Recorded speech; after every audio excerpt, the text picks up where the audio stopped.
Halo, Assalamualaikum warahmatullahi wabarakatuh. Kembali lagi di channelku Bidan Online.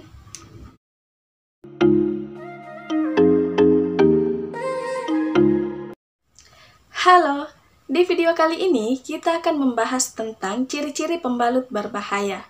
Seperti apa sih ciri-ciri pembalut berbahaya itu? Untuk itu simak terus videonya. Tapi untuk yang baru datang di channel ini, saya ingin sampaikan bahwa jangan lupa untuk klik tombol like, klik juga tombol subscribe, dan jangan juga lupa untuk aktifkan ikon notifikasi atau gambar lonceng, karena masih ada banyak hal yang akan saya bahas di video selanjutnya, jadi jangan sampai ketinggalan. Terima kasih. Oke, nah jadi kali ini kita akan membahas tentang ciri-ciri pembalut yang berbahaya. Jadi yang kita bahas di sini adalah tentang kandungannya, kandungan yang akan membahayakan wanita jika menggunakannya. Nah, saya ingin sampaikan dulu bahwa di video saya sebelumnya saya pernah membahas tentang cara penggunaan pembalut yang aman dan benar.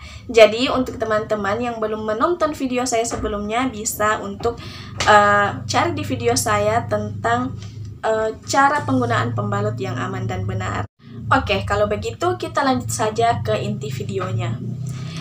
Sebenarnya penggunaan pembalut itu sudah menjadi kebutuhan primer wanita. Jadi penggunaan pembalut pada saat menstruasi itu pasti sangat dibutuhkan untuk menyerap darah yang keluar.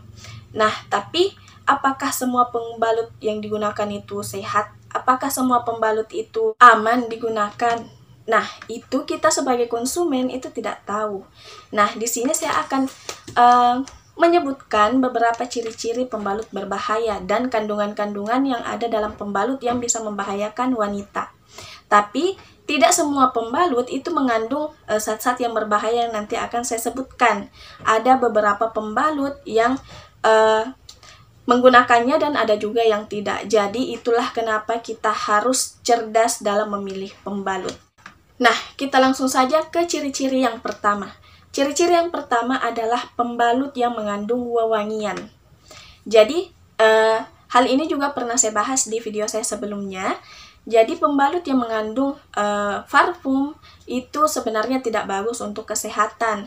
Karena penggunaan parfum bisa saja menyebabkan terjadinya iritasi. Apalagi jika digunakan oleh kulit yang sensitif. Jadi, untuk mencegah terjadinya iritasi, sebaiknya kita menggunakan pembalut yang tanpa pewangi atau tanpa parfum. Jadi untuk teman-teman yang sebelumnya itu menggunakan pembalut yang wangi, yang mengandung parfum, sebaiknya diganti saja dengan pembalut yang tidak mengandung wewangian untuk mencegah terjadinya iritasi pada kulit. Kemudian ciri-ciri yang kedua adalah pembalut dengan pewarna. Jadi ada juga kan pembalut yang warna-warni, misalnya warna pink. Nah, sebaiknya kita menghindari pembalut yang mengandung pewarna. Jadi untuk teman-teman yang misalnya biasanya menggunakan pembalut yang warna-warni atau yang berwarna mengandung pewarna, sebaiknya dihindari atau diganti dengan yang tidak berwarna. Juga untuk menghindari terjadinya iritasi pada kulit, dan kita kan tidak tahu zat pewarna yang digunakan itu apakah aman atau tidak untuk kesehatan kita. Kemudian ciri-ciri atau kandungan pembalut yang berbahaya yang ketiga adalah dioksin. Jadi dioksin itu merupakan istilah untuk menyebutkan kelompok zat-zat bahan kimia yang berbahaya. Salah satunya adalah klorin. Jadi klorin itu gunanya adalah untuk memutihkan. Jadi kalau misalnya ada pembalut yang warnanya putih bersih seperti ini, putih bersih itu bisa saja mengandung yang namanya klorin atau zat yang berbahaya, zat kimia berbahaya. Jadi klorin itu digunakan untuk memutihkan. Sementara kalau kapas, jadi pembalut kan itu biasanya isinya kapas untuk menyerap. Nah, biasanya kapas itu kan warnanya tidak seputih bersih, tapi warnanya putih, bisa dibilang putih tulang atau agak krem-krem seperti itu. Jadi putihnya tidak putih cerah, putih terang. Jadi kalau misalnya ada pembalut yang warnanya sangat putih, bisa saja itu mengandung klorin atau dioksin yang akan diserap oleh tubuh.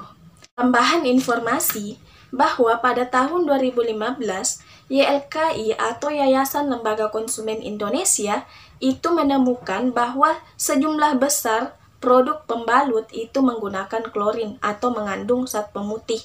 Jadi, bisa kita bayangkan bahwa jika wanita yang menggunakan pembalut dengan kandungan klorin atau dioksin yang berbahaya, memang dalam jangka waktu yang pendek, pemakaian dalam jangka waktu pendek, itu belum terlihat apa-apa, belum terlihat dampak dari pemakaiannya. Tapi, dalam jangka waktu panjang, jika digunakan terus-menerus, itu akan menyebabkan masalah kesehatan, khususnya pada sistem reproduksi wanita. Kemudian, apabila kita menggunakan pembalut dengan kandungan yang seperti tadi, apakah berdampak pada kesehatan kita? Pastinya iya, akan ada dampak yang akan kita rasakan dalam penggunaan jangka panjangnya. Jadi, apa saja dampaknya? Yaitu, wanita bisa saja mengalami yang namanya, kalau dampak ringannya seperti iritasi kulit.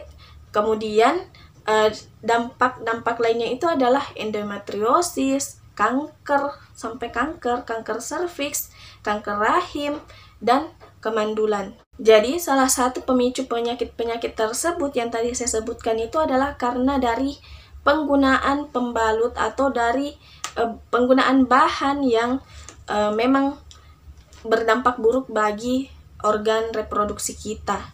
Jadi, untuk teman-teman, saya sarankan agar lebih teliti lagi dalam membeli pembalut. Oke, mungkin sekian dulu dari video saya. Semoga bermanfaat. Kalau teman-teman merasa video ini bermanfaat, jangan lupa untuk klik tombol like dan share agar banyak orang yang mendapatkan manfaat dari video ini. Terima kasih. Dan saya ingin menyampaikan untuk teman-teman yang ingin bertanya, bisa DM di Instagram saya, akan saya cantumkan di deskripsi. Dan untuk teman-teman yang ingin menyarankan untuk video selanjutnya, bisa tuliskan di kolom komentar. Oke, terima kasih banyak. Wassalamualaikum warahmatullahi wabarakatuh.